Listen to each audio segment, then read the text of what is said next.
Greetings everyone, in today's video I will show you how to fix Snapchat birthday year change not working. Before you get started, please subscribe our YouTube channel.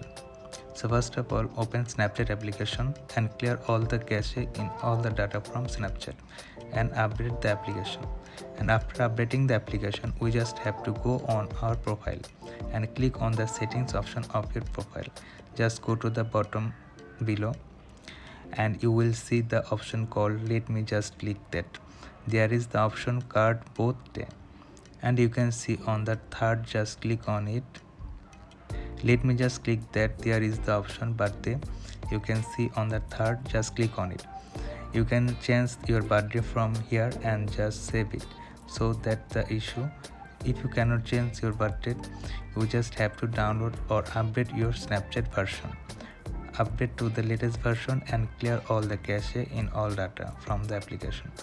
So this is the way how you can fix Snapchat birthday year change not working. Thanks for watching this video.